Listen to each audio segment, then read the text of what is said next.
Guess what? Shiv Jayanti function is happening in full swing, and oh my goodness, the energy here is just next level. There will be many things coming up, but I don't want to reveal it now. And this event is a perfect blend of pride, traditions, and celebration.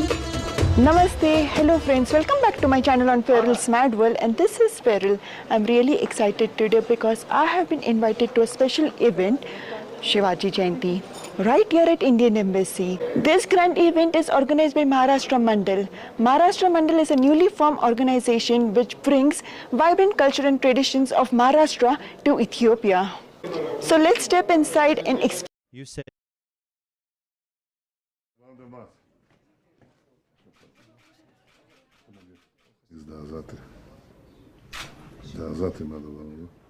I was shocked by what happened, and we can't accept it. The police is handling it, and we will need to change things. But I've also heard you. You said no to violence, and it's important. It's a leader's words. Maybe good things will come out from this difficult thing that you've gone through.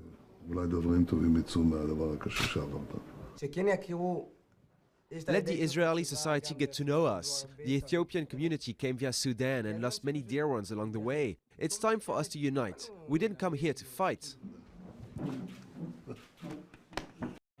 And his tomb found in Nagash.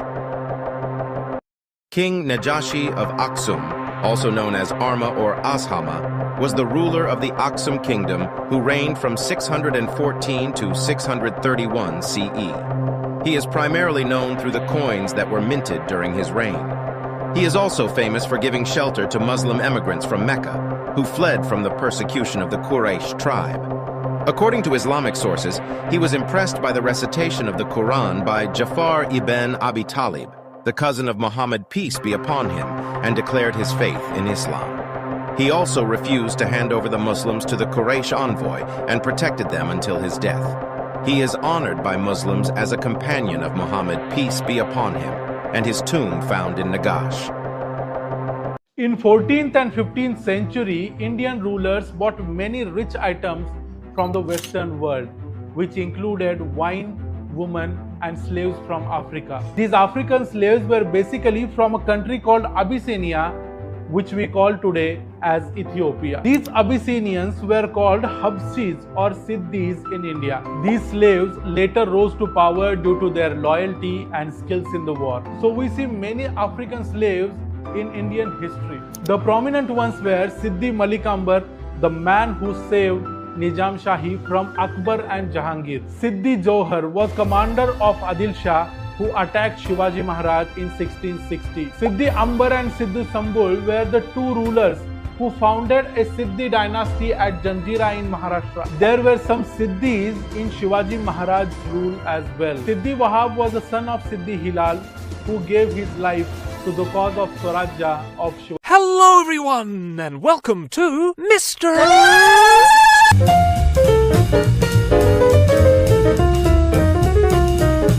This is Africa, and here is Ethiopia. Now come on, let's have a look, shall we? Ethiopia, that symphony of mountain, jungle, desert and monsoon in the Horn of Africa, has a very ancient history. Its beginnings stretch back before memory to successive epochs of stone, until time's myopia becomes less severe, and we find the ancient inhabitants of the 2nd millennium BC ploughing the fields and reaping harvests of cereal grain. In the early 1st millennium BC, we see northern Ethiopia forming part of the Iron Age Damat kingdom, its capital likely being in Yeha, not to be confused with Noha. It traded with southern Arabia, amassing wealth by selling gold, ivory, slaves, tortoise shells and rhinoceros horns. Upon its decline, it fell into fragmentation, one of the fragments steadily bulking up over time and becoming the mighty Empire of Aksum. It built up its wealth by gaining the monopoly of local trade routes and Red Sea trade with Rome and other states. Aksum is most famous today for its monumental obelisks, or stelae, particularly those constructed in the 4th century by King Ezana, who was the first African king to accept Christianity, thanks to the efforts of Frumentius here from the city of Tyre, who was instrumental in spreading the gospel to the people, and to this day Christianity remains the majority religion in Ethiopia. In the 6th century, King Caleb invaded Yemen to protect the Christians from being persecuted by the Jewish king ruling there. The Aksum Empire began to diminish after war with Persia, a process that accelerated with the rise of Islam in the 7th century, the Arabs taking control of the Red Sea, severing a key source of the Aksumite economy. Aksum was replaced sometime in the 10th century by the mysterious Zagwe kingdom, celebrated for its magnificent subterranean rock-cut churches. This one here is dedicated to St. George. Remarkable architectural accomplishments that have been attributed to the reign of King La Libela, who wished to build another Jerusalem after hearing about the Muslim recapture of the Holy City in 1187. The Zagwe dynasty was followed by the Solomonic dynasty, with conquering King Yokono Amlak, who claimed descent from the Aksumite monarchs of old, who were themselves believed to be descended from the Queen of Sheba and Israel's King Solomon. Whatever their pedigree, the Solomonic emperors ushered Ethiopia into times of newfound power and greatness. Much of this was due to the conquests of Amdaseyon I, who conquered big chunks of land and wrested trade routes away from Muslims and spread Christianity into neighboring regions. Troubled times arose in the reign of Dawit II, as the Somali Adal Sultanate invaded, causing much destruction and misery and coming close to snatching up all Ethiopia. But luckily Dawit had made allies with Portugal, who sent help, and Ethiopia defeated the Somalis in battle, and the country was saved. Both Christian and Muslim lands were weakened, and into the vacuum stepped the Oromo people, bringing about a big cultural demographic shift, and the Oromo are today the biggest ethnic group in multi-ethnic Ethiopia. Meanwhile, the Spaniard Ignatius Loyola, founder of the Jesuit order, sent missionaries to Ethiopia to turn the people towards Catholicism. This effort succeeded in getting Susenyos I